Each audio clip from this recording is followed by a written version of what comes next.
Bismillahirrahmanirrahim. Assalamu alaikum. Welcome to lecture 33 on general science and ability. And in today's lecture, we will discuss computer fundamentals. अगर आपने मेरा channel अभी तक subscribe नहीं किया तो इसको सब्सक्राइब कर लें ताकि आपको आइंदा वीडियोस भी मिलती रहें। और अगर आपको वीडियो पसंद आए तो इसको अपने फ्रेंड्स के साथ शेयर ज़रूर करें।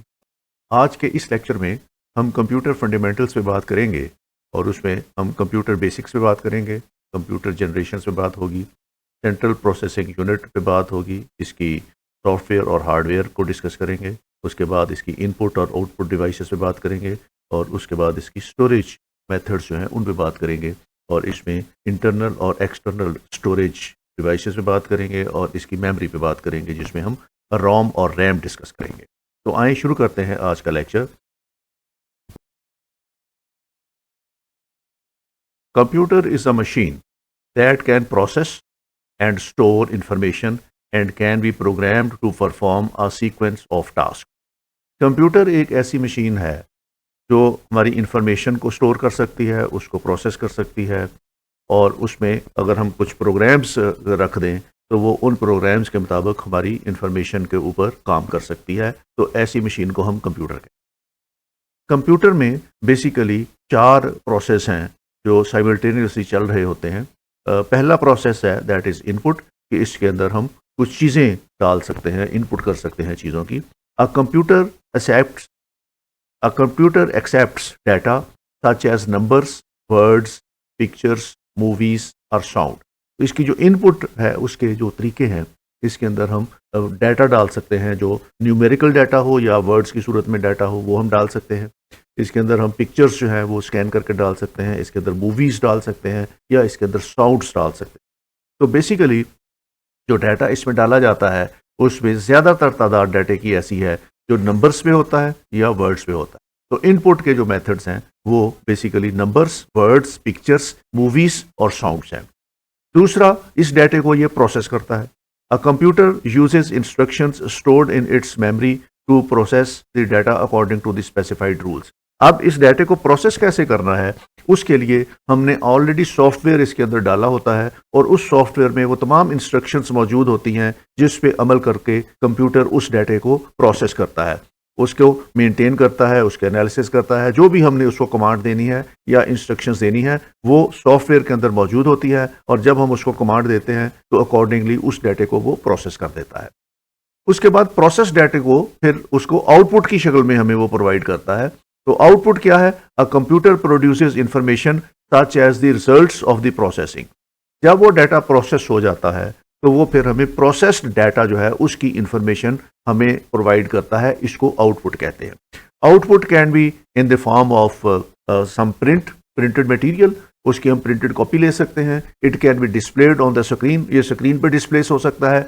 It can be in the form of sound और in the form of any other thing which is useful for the reader. तो उसको हम कहते हैं आउटपुट। उसके बाद चौथा फंक्शन जो कंप्यूटर परफॉर्म करता है that is storage. A computer storage the information for future uses.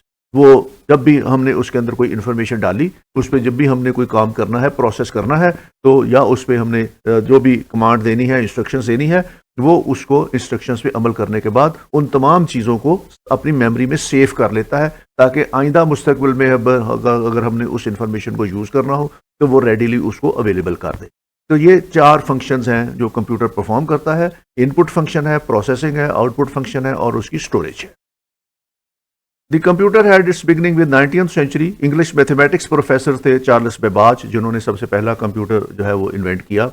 Computers are categorized into generations based on the technological advancement that define each period. इसके बाद कंप्यूटर जो है इसको हम जनरेशंस में हमने डिवाइड किया हुआ है। जब भी एक डेवलपमेंट होती है, नई टेक्नोलॉजी आती है और उसको कंप्यूटर में यूज़ करके नया वर्जन उसको बनाते हैं कंप्यूटर का, तो उसको हम जनरेशन का नाम देते हैं।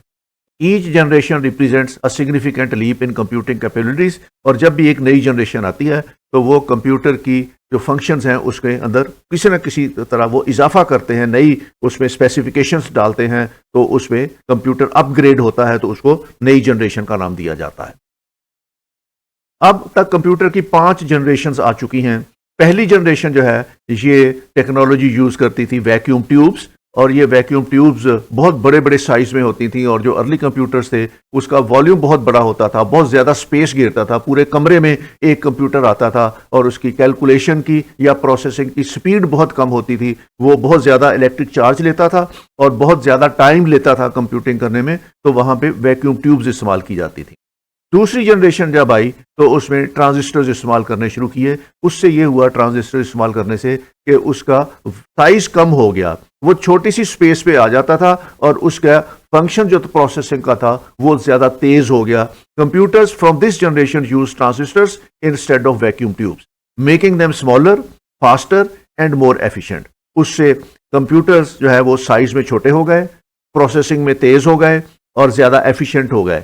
They were also more portable, dependable and less power consuming than the first generation computers. तो इस तरह ये टेक्नोलॉजी एडवांस करती गई कि वैक्यूम ट्यूब से जो कंप्यूटर्स थे वो ट्रांजिस्टर पे स्विच ओवर हो गए और उसको मूव करना आसान हो गया, उनके प्रोसेसेस तेज हो गए, ज़्यादा एफिशिएंट हो गए और उसमें पावर कंजम्पशन उनकी कम हो गई। तो ये एक अगली एडवांस स्टेज आ गई।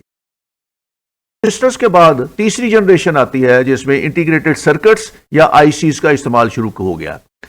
Computers from this generation used integrated circuit technology, they were smaller and faster than second generation computers. तो जो आईसी बेस्ड कंप्यूटर्स थे वो ट्रांजिस्टर बेस्ड कंप्यूटर से ज्यादा एफिशिएंट थे, स्मॉल हो गए साइज के अंदर और उनकी प्रोसेसिंग और ज्यादा फास्ट हो गई और डाटा जो था ज्यादा एफिशिएंटली वहां पे प्रोसेस होने लग गया। तो ये एक तीसरी जनरेशन आ गई। चौथी जनरेशन में माइक्रो प्रोसेसर्स आ गए। माइक्रो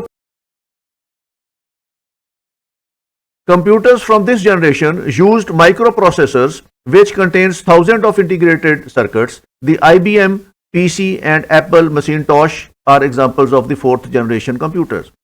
जो माइक्रो प्रोसेसर्स थे इन्होंने वो एक इंटीग्रेटेड सर्किट्स का एक पैनल यूज करना शुरू कर दिया, एक चिप यूज करनी शुरू कर दी। तो इससे जो फोर्थ जनरेशन के कंप्यूटर्स जो थे वो उनका साइज मजीद ज्यादा छोटा हो गया, उनकी प्रोसेसिंग मजीद ज्यादा फास्ट हो गई और उसमें डाटा मेंटेन करने की कैपेबिलिटी थी वो और ज्यादा हो गई। तो माइक्रो प्रोसेसर कंप्यूटर जो थे ये एक रेवोल्यूशन था इन द कंप्यूटर टेक्नोलॉजी, और आजकल भी जो हम यूज कर रहे हैं कंप्यूटर्स वो माइक्रो प्रोसेसर्स के साथ इस्तेमाल कर रहे हैं।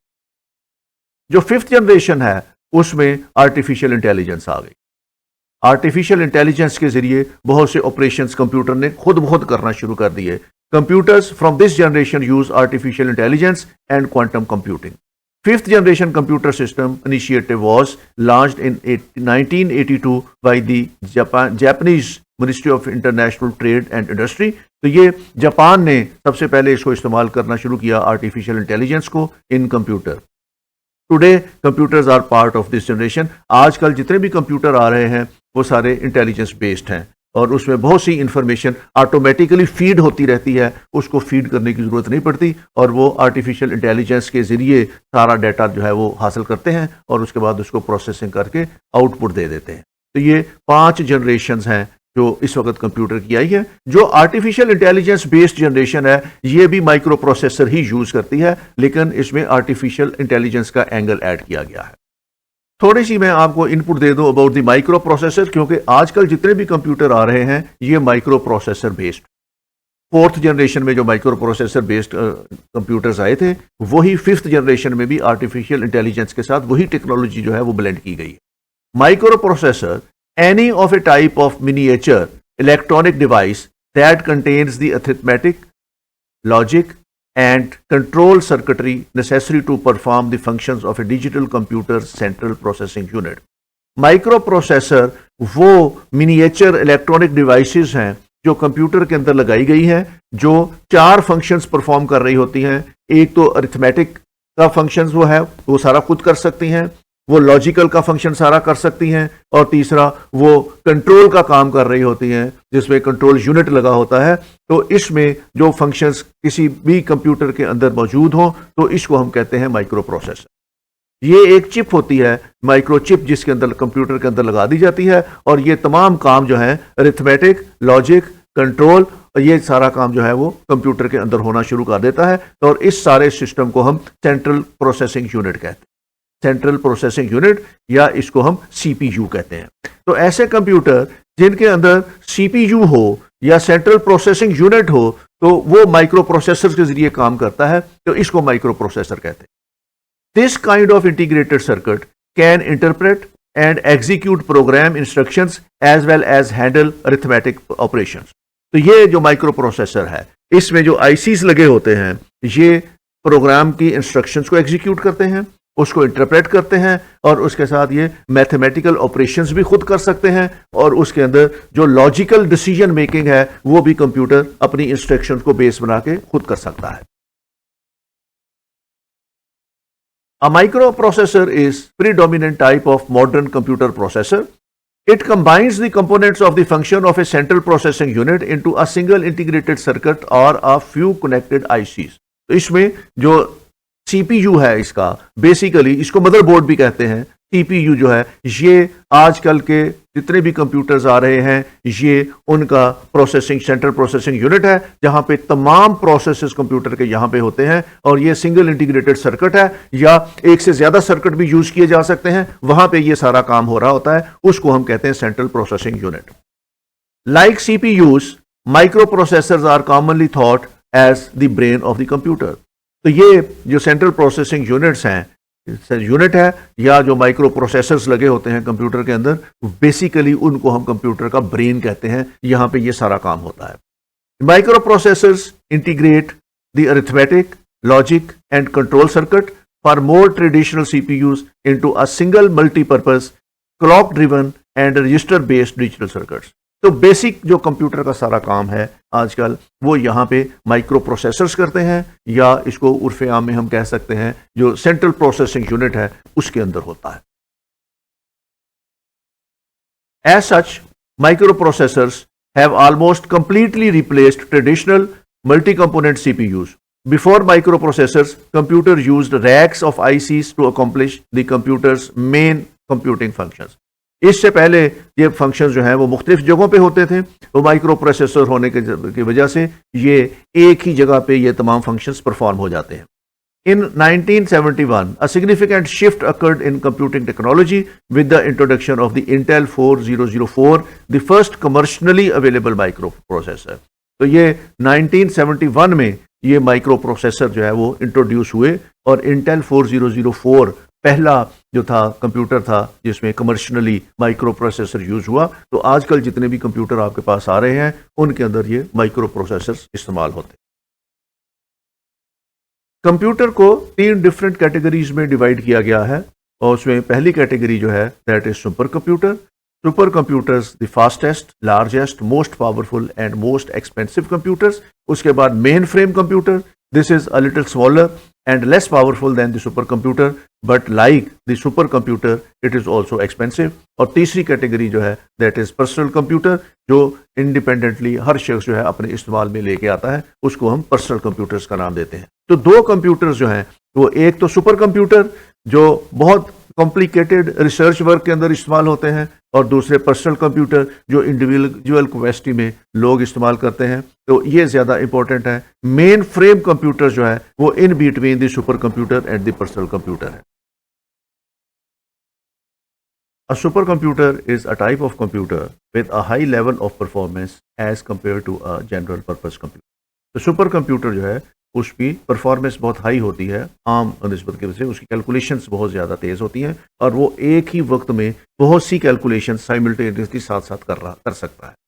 Super computers, any of a class of extremely powerful computer. Such computers have been used primarily for scientific and engineering works requiring exceedingly high speed computation. तो ये रिसर्च फील्ड के लिए होते हैं, साइंटिफिक कैलकुलेशंस के लिए होते हैं, इंजीनियरिंग वर्क्स के लिए यहाँ पे बहुत एक्सीडिंगली हाई स्पीड के साथ कंप्यूटेशन करनी हो, वहाँ के लिए इस्तेमाल होते हैं। Since November 2017, all of the world's fastest 500 supercomputers run on Linux based operating systems. तो मोस्टली जितने भी सुपर कंप्यूटर्स हैं वो लिनक्स बेस्ड ऑपरेटिंग सिस्टम जो है उस पे काम कर रहे हैं। Super computer play an important role in the field of computational sciences and are used as a wide range of computationally intensive task in various fields.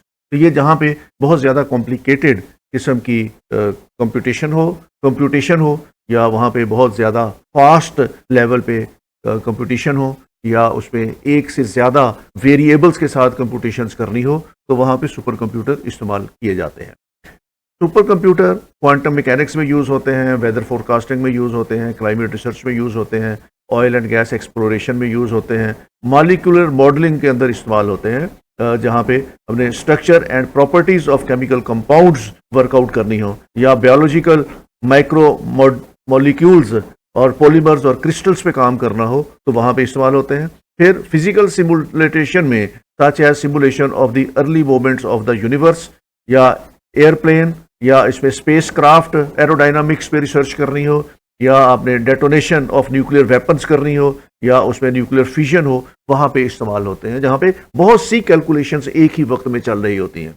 Space research पे होते हैं, अगर आपने स्पेस में कोई रॉकेट छोड़ना हो या स्पेस क्राफ्ट छोड़ना हो तो उसमें होती है, या आपने जो डिफेंस टेक्नोलॉजी में मिसाइल एक्सपेरिमेंटेशन हैं उसके अंदर इस्तेमाल होती है।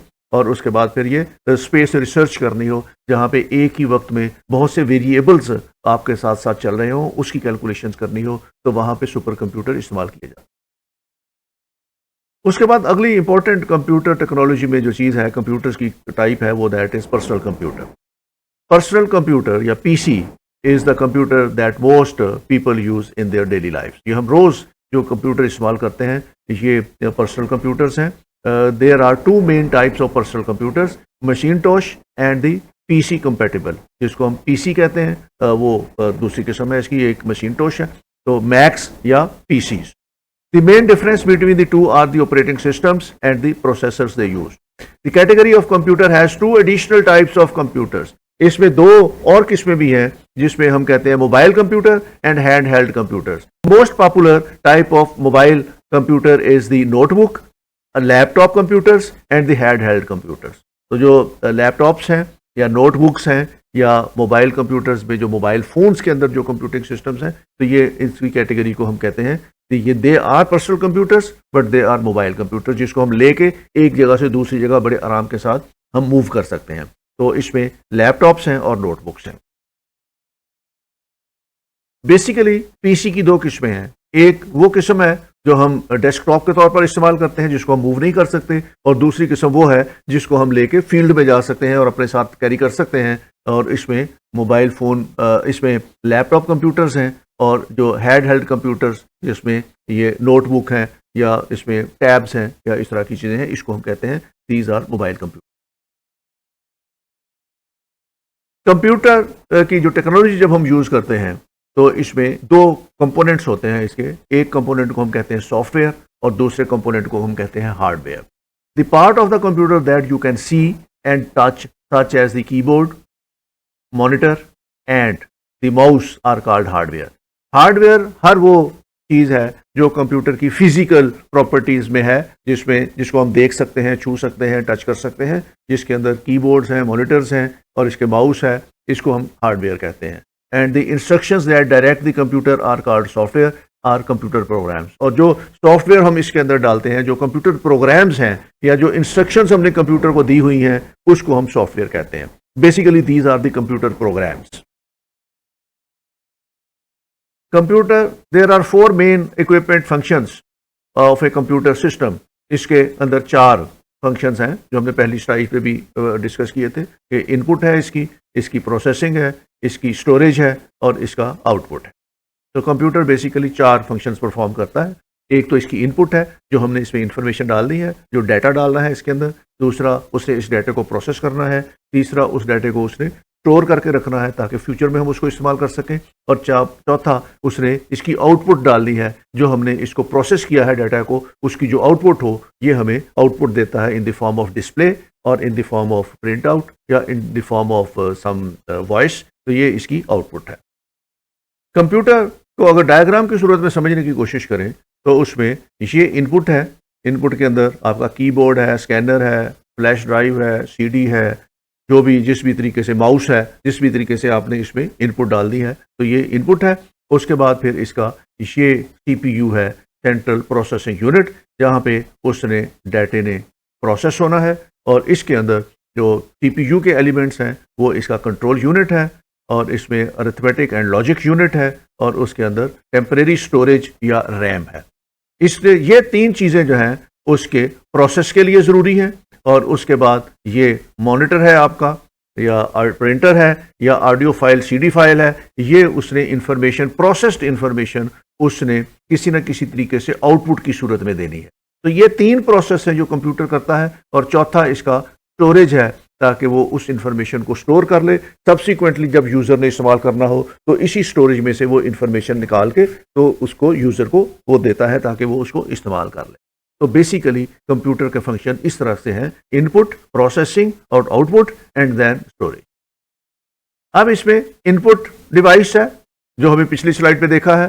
सेंट्रल प्रोसेसिंग यूनिट है सीपीयू, जिसके अंदर कंट्रोल यूनिट है, इसके अंदर अपनी कंट्रोल बसेज हैं, इसके अंदर पोर्ट्स एंड कंट्रोलर्स हैं, इसके अंदर रीड ओनली मेमोरी या रोम है, और उसके बाद फिर मेन मेमोरी जिसको हम रैंडम एक्सेस मेमोरी है, और उसके बाद आउटपुट डिवाइसेस हैं, और उसके बाद सेकेंडरी स्टोरेज है। तो ये कंप्यूटर के बेसिक फंक्शंस हैं जिनको हम अगली स्लाइड्स पे डिस्कस करेंगे। अब इनपुट जो है, the transferring of information into a computer system data entry. जब भी हमने कोई चीज़ इनपुट करनी है कंप्यूटर में, इंफॉर्मेशन जो भी हमने कंप्यूटर को देनी है वो हमने एक डाटा की सूरत में देनी है। इसको हम कहते हैं डाटा एंट्री। और ये डाटा एंट्री ऑपरेटर है जिसने जो चीज़ भी कंप्यूटर के सिस्टम के अंदर डालनी है वो एक डाटा की सूरत में कंप्यूटर के अंदर फीड हो जाती है। In addition to the more commonly found methods of input, तो जो इनपुट मेथड्स हैं इसमें वो हम कीबोर्ड, जो इनपुट के मेथड्स हैं वो कीबोर्ड है। कीबोर्ड से हम टाइप करके इंफॉर्मेशन फीड कर सकते हैं। चीज़ें हम स्कैन कर सकते हैं, स्कैन करके कंप्यूटर के अंदर हम इंफॉर्मेशन डाल सकते हैं। फ्लैश ड्राइव के ज़रिए इंफॉर्मेशन हो वो उसमें डाल सकते हैं, सीडीज़ के ज़रिए हो वो हम उसके ज़रिए डाल सकते हैं, या इसके साथ हम माउस अटैच कर लें तो माउस के ज़रिए हम इंफॉर्मेशन उसमें डाल सकते हैं। तो data can also be entered via vocal dictation and even body movements. तो बाज़ दफ़ा हम उसमें वोकल डिक्टेशन देते हैं, उसको हम बोलते जाते हैं और कंप्यूटर उस डाटा को फीड करता जाता है, या उसमें किसी और तरीके से भी हम स्कैन करके चीज़ें इसमें डाल सकते हैं। तो बहुत से तरीके हैं जो इनपुट है।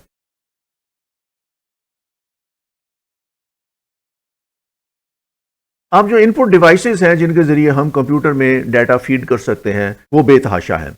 इसमें ग्राफिक टैबलेट्स हैं, इसमें कैमरास के ज़रिए डाल सकती है, वीडियो कैप्चर हार्डवेयर्स हैं, इसमें ट्रैक बॉल्स हैं, इसमें बार कोड रीडर्स हैं, इसमें डिजिटल कैमरास हैं, गेम पैड्स हैं, जॉयस्टिक्स हैं, कीबोर्ड्स हैं, माइक्रोफोन है, मिडी कीबोर्ड है, माउस है, उसके ज़रिए हम डाल सकते हैं, स्कैनर के ज़रिए डाल सकते हैं, वेब कैम के ज़रिए डाल सकते हैं, टच पैड्स हैं, पेन इनपुट है, माइक्रोफोन्स हैं, इलेक्ट्रॉनिक वाइट बोर्ड्स हैं, पंच एंड रीडर है, और इसमें मैग्नेटिक इंक करेक्टर रीडर्स है, और मैग्नेटिक टेप है। तो बेतहाशा हमारे पास इनपुट डिवाइसेस हैं जिसके ज़रिए हम डाटा कंप्यूटर के अंदर डाल सकते हैं।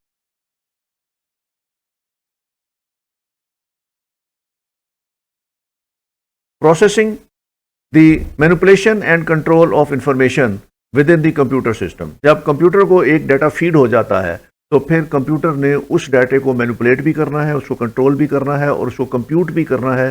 तो इसको हम कहते हैं processing.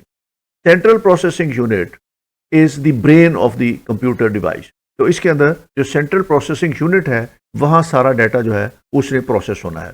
Manipulation are handled by the control unit. तो वहाँ पे एक कंट्रोल यूनिट है।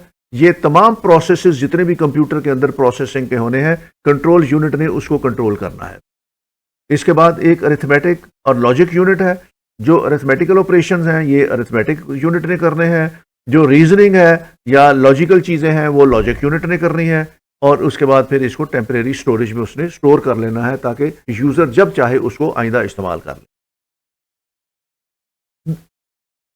सेंट्रल प्रोसेसिंग यूनिट में सबसे अहम रोल जो है that is with the control unit.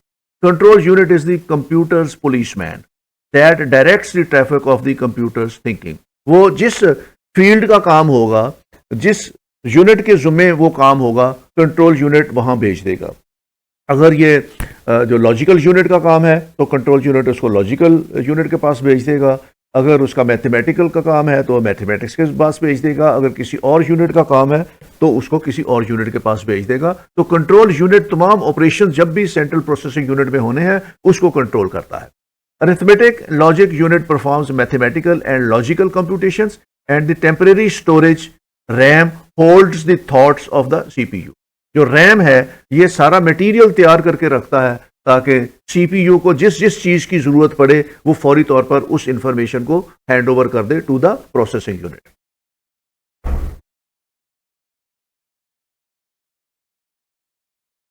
ये अगर इंटरनल डायग्राम इसकी देखें मदरबोर्ड की, तो उसके अंदर जो ये सीपीयू है आपका, ये सीपीयू है और इस सीपीयू में बसेस हैं।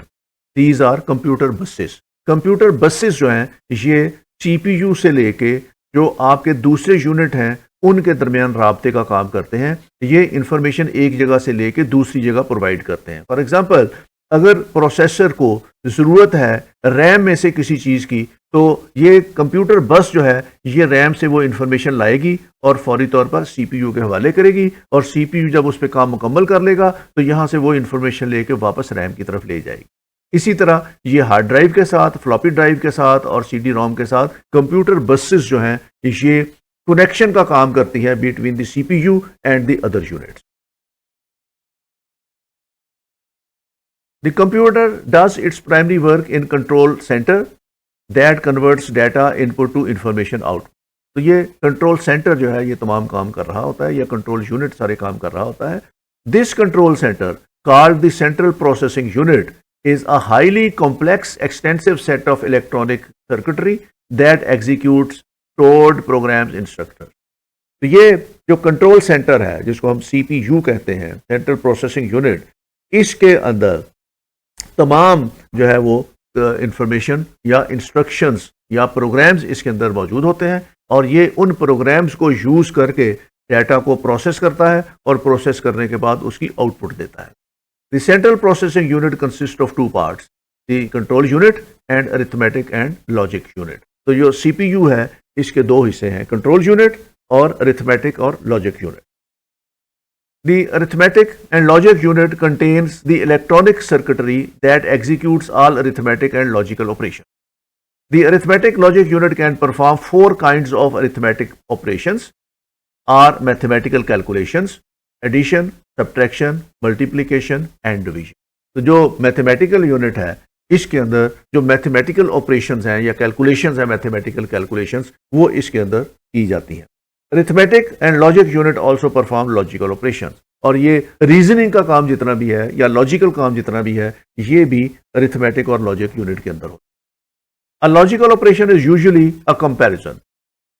The unit can compare numbers, letters and special characteristics. The computer can then take action based on the result of the comparison. तो ये बेसिकली जो इसका लॉजिकल यूनिट है ये चीज़ों को आपस में कंपेयर करता है, नंबर्स को, लेटर्स को, कैरेक्टर्स को, और उसके मुताबिक आइडेंटिकल इंफॉर्मेशन जो है वो निकाल के तो रीडर के यूज़ के लिए डिस्प्ले कर दे। इसके बाद अगला काम जो है सीपीयू में, that is memory and storage. जो कंप्यूटर का अगला काम है वो है memory and storage. Memory is also known as primary storage, primary memory, main storage, internal storage, main memory and RAM, random access memory. All these terms are used interchangeably by people in computer science. तो ये बहुत से नाम इसको दिए हुए हैं memory को या स्टोरेज को, जिसमें प्राइमरी स्टोरेज है, प्राइमरी मेमोरी है, मेन स्टोरेज है, इंटरनल स्टोरेज है या मेन मेमोरी है। तो इसको बहुत से नाम दिए गए हैं। Memory is the part of computer that holds data and instructions for processing. Although closely associated with the central processing unit, memory is separate from it. Memory जो है ये इसका हिस्सा नहीं है सेंट्रल प्रोसेसिंग यूनिट का, लेकिन ये क्लोजली एसोसिएट है with the central processing unit. Storage, storage the means by which information can be permanently saved.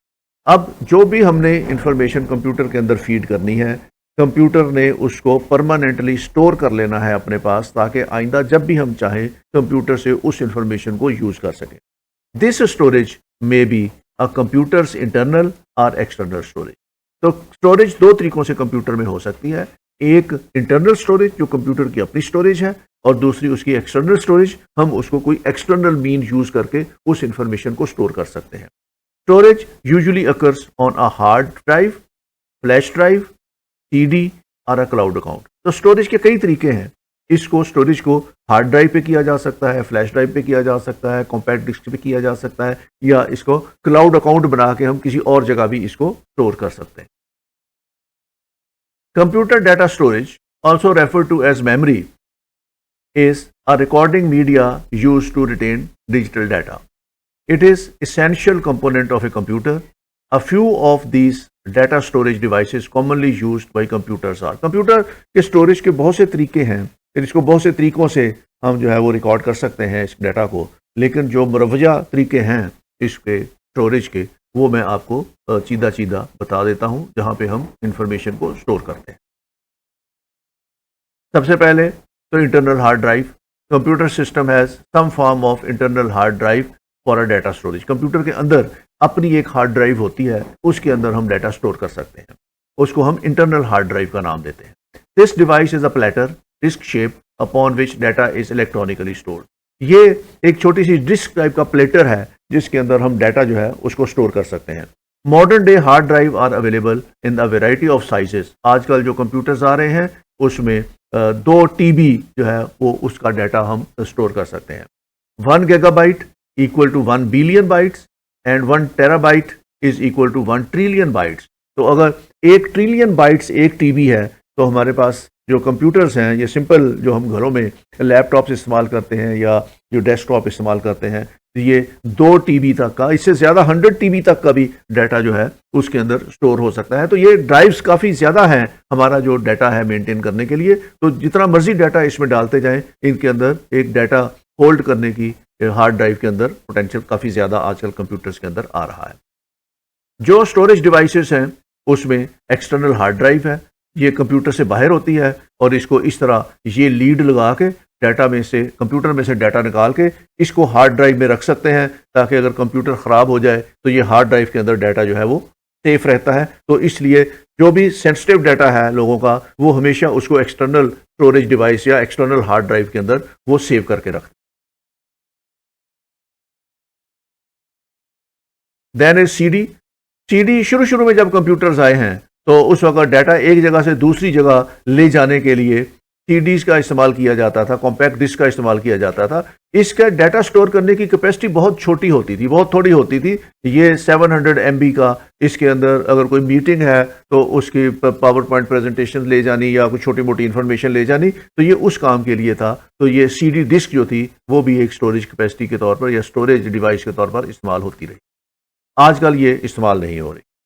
उसके बाद अगला DVD, जिसको हम डिजिटल वर्सटाइल डिस्क कहते हैं, ये 4.7 GB तक का डाटा कंट्रोल कर सकती थी। तो इसके ऊपर भी डाटा जो था वो जिसमें ऑडियो वीडियोस जो है वीडियोस वगैरह जिसके ऊपर रिकॉर्ड की जाती थी, तो ये DVD में मूवीज़ और इस तरह की चीज़ें स्टोर कर की जाती। Then is flash server. ये सर्वर जो है वो बहुत बड़ी बड़ी ऑर्गेनाइजेशन जो हैं जिनके पास बहुत बड़ा डाटा होता है, जैसे बैंक्स हैं या नादरा है या इस तरह की और ऑर्गेनाइजेशंस हैं बड़ी, जिसके ऊपर बहुत डाटा है, तो उन्होंने अपने सर्वर्स अलग बनाए होते हैं और जितना भी डाटा इनका होगा वो ये अपने सेपरेट सर्वर्स के अंदर वो मेंटेन करते हैं। और ये सर्वर्स उन्होंने अपनी मेन ऑर्गेनाइजेशन से बाहर किसी जगह बनाए होते हैं, ताकि in case of fire, in case of accident या in case of some damage, तो ये उनका डाटा जो है वो महफूज रहे। तो ये फाइल सर्वर्स हैं जिसके अंदर डाटा जो है वो सेव किया जाता है।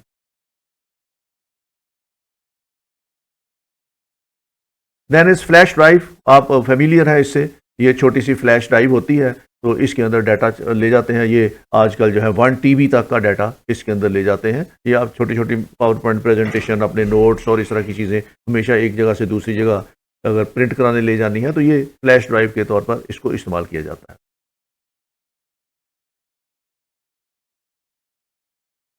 देन इज फ्लॉपी डिस्क भी हम इस्तेमाल करते रहे हैं। ये फ्लॉपी डिस्क इस तरह की है, इसके अंदर भी डाटा जो है वो सेव हो जाता है या इसको हम प्रिजर्व कर सकते हैं। अब थोड़ा सा मैं आपको इसकी मेमोरी के बारे में बता दूं, कंप्यूटर मेमोरी की। और मेमोरी 2 तरह की होती है इसमें, एक को हम रोम कहते हैं और एक को रैम कहते हैं। तो RAM is random access memory. तो सबसे आपने फेमिलियर होंगे जो मोबाइल फ़ोन यूज़ करते हैं, तो उसके अंदर भी रैम होती है और आप कोशिश करते हैं कि ज़्यादा से ज़्यादा रैम वाला मोबाइल ख़रीदा जाए। तो ये नॉर्मली जो है ये आजकल 16 GB रैम के मोबाइल फ़ोन भी अवेलेबल हैं। तो रैम क्या है?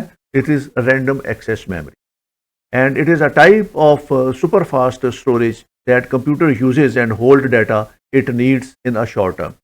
जब आपने किसी फाइल पे काम करना है, उस फाइल को खोलना है, तो उसके लिए जो आपको मेमोरी चाहिए होती है वो रैंडम एक्सेस मेमोरी होती है, ताकि वो फौरी तौर पर उतनी मेमोरी की फाइलें आपको प्रोवाइड कर सके।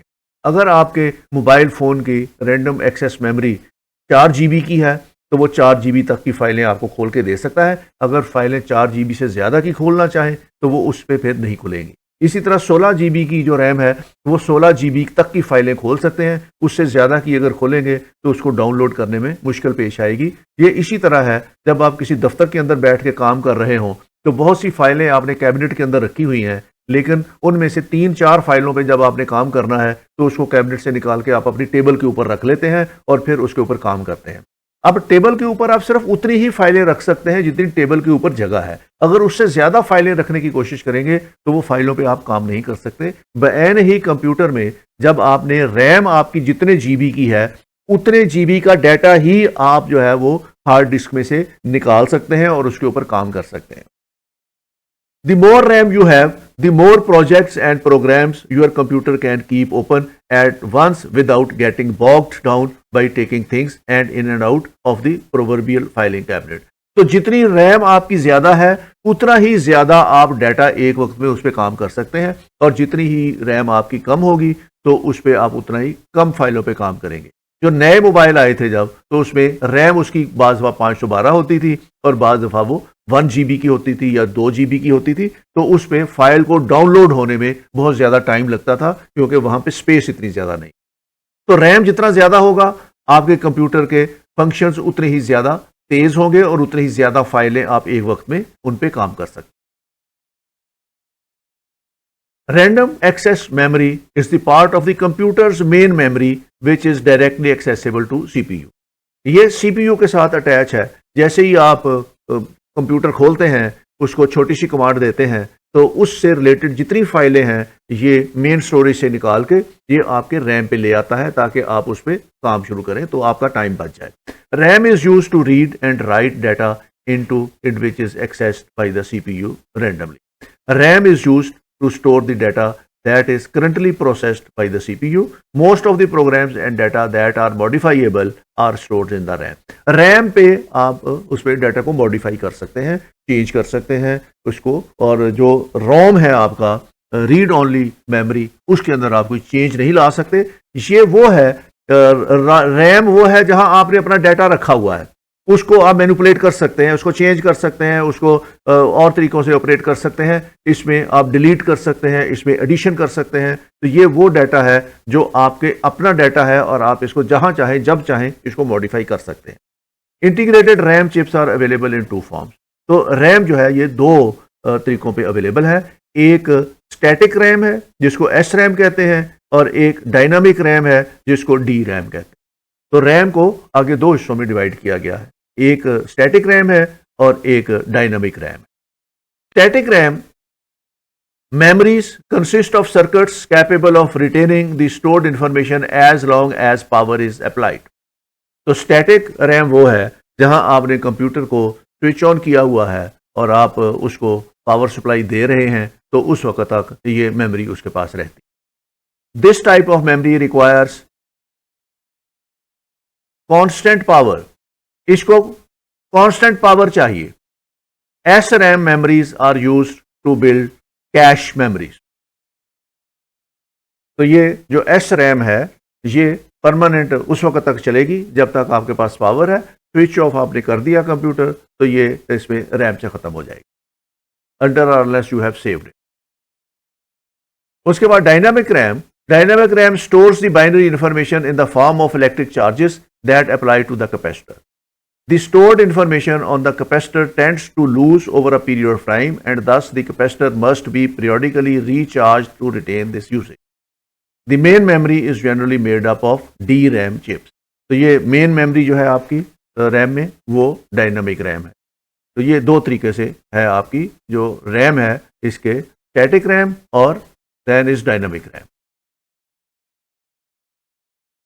अब इसमें फर्क क्या है दोनों में, स्टैटिक रैम में और डायनामिक रैम में फर्क क्या है? S RAM has lower access time, so it is faster compared to DRAM, और ये जो DRAM है has higher access time, so it is slower than the static RAM. Static RAM is costlier than dynamic RAM, or dynamic RAM cost less compared to the static RAM. Static RAM requires constant power supply, which means this type of memory consumes more power, and dynamic RAM offers reduced power consumption due to the fact that the information is stored in the capacitor. Due to complex internal circuitry, less storage capacity is available compared to the same physical size of DRAM memory. And then, due to the small internal circuitry in the 1-bit memory of cell DRAM, the large storage capacity is available. SRAM has low packaging density and DRAM has high packaging. तो ये दोनों में SRAM में और static RAM में जो difference है वो ये है. इसके बाद अगली जो मेमोरी है that is ROM, that is read only memory.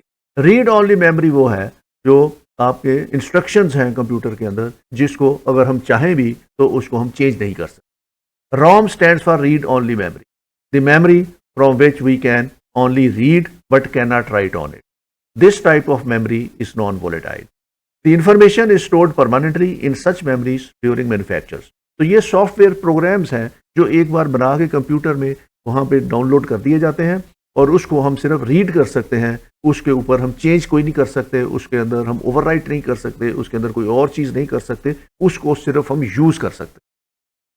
A ROM stores such instructions that are required to start a computer, operate, refer to the bootstraps. तो ये उसके जो स्टार्ट होना है जैसे ही कंप्यूटर ने उसने जो इंस्ट्रक्शंस अपनी सारी इस्तेमाल करनी है, बेसिकली ये रोम के अंदर होती है. ROM chips are not only used in the computer but also in other electronic items like washing machines and microwave oven. Basically ये प्रोग्राम्स हैं और इंस्ट्रक्शंस हैं जिनको यूज करके कंप्यूटर ने डाटा को आगे प्रोसेस करना है. तो ये कंप्यूटर्स के अंदर भी यूज होते हैं, ये बाकी और मशीन्स के अंदर भी इसी तरीके से यूज होते हैं. रोम की भी कई किस्में हैं. एक एम रोम है, मास्ट रोम है, एक पी रोम है. इस read only memory that can be modified only once by a user. और जो एम रोम है, very first ROM were hard wired devices that contained pre programmed set of data of instruction. These kind of ROMs are known as masked ROMs. तो ये PROM और masked ROM. इसके अलावा then we have EPROM.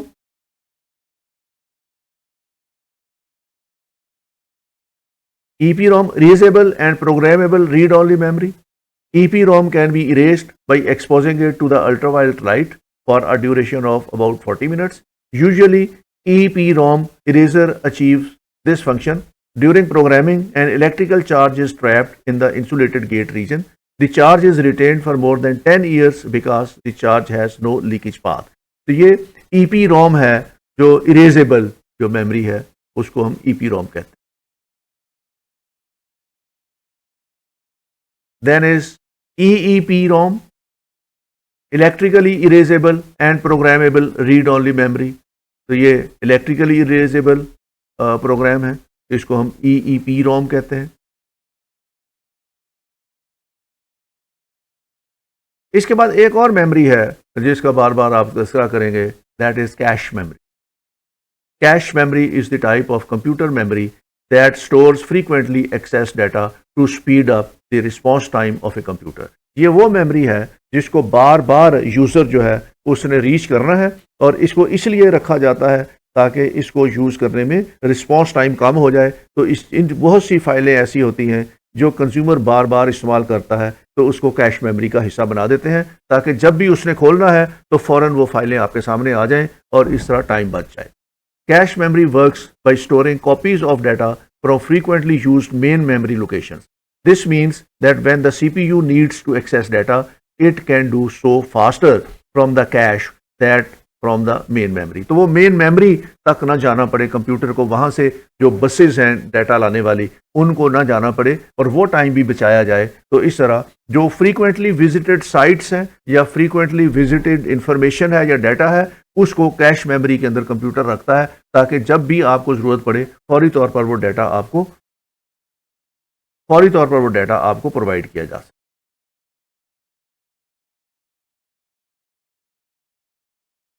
Cash memory is typically divided into 3 levels. इसके 3 level हैं, L1, L2 and L3।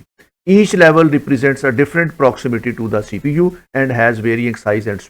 तो हर category जो है वो उसका अपना एक साइज है और अपनी एक स्पीड है। तो L1 कैश जो है, also known as the primary cache, this is the smallest and fastest type of cache memory. It is usually embedded directly into the CPU and is typically divided into two parts, one for storing instructions and one for storing data. तो ये L1 जो है ये सबसे ज़्यादा fast होता है और ये CPU के अंदर होता है। और उसके बाद second is L2 cash, also known as the secondary cache. Secondary cache, this type of cache memory is often larger than L1 but not as fast.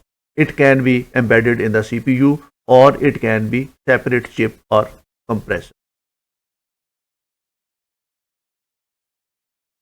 L3 cache, this type of cache memory has the largest capacity and is designed to improve the performance of L1 and L2. It is usually slower than L1 and L2 but it's double the speed of standard DRAM. तो इस तरह जो cache memory है ये 3 हिस्सों में होती है और ये इसको रखा इसलिए जाता है कि जो फ्रीक्वेंटली डाटा यूज़ करना है उसको कैश मेमोरी में रखा जाए ताकि यूज़र का टाइम बचाया जा सके। अब इसमें जो आउटपुट डिवाइसेस हैं कंप्यूटर के अंदर, उसमें मॉनिटर है जिसमें LED LCD मॉनिटर्स हैं जो डिस्प्ले होता है जहाँ पे इंफॉर्मेशन, प्रिंटर हैं जहाँ पे आप प्रिंट ले सकते हैं, प्लॉटर हैं, प्रोजेक्टर हैं, LCD प्रोजेक्शन पैनल्स हैं, स्पीकर्स ला के आप इंफॉर्मेशन आउटपुट ले सकते हैं, कंप्यूटर आउटपुट माइक्रोफिल्म्स हैं, हेडफोन लगा के आप दे सकते हैं, विजुअल डिस्प्ले यूनिट के ज़रिए ले सकते हैं, फिल्म रिकॉर्डर के ज़रिए ले सकते हैं या माइक्रोफिच के ज़रिए ले सकते हैं। तो ये वो तरीके हैं जहाँ से आप कंप्यूटर से आउटपुट ले सकते हैं, ये आउटपुट डिवाइस है।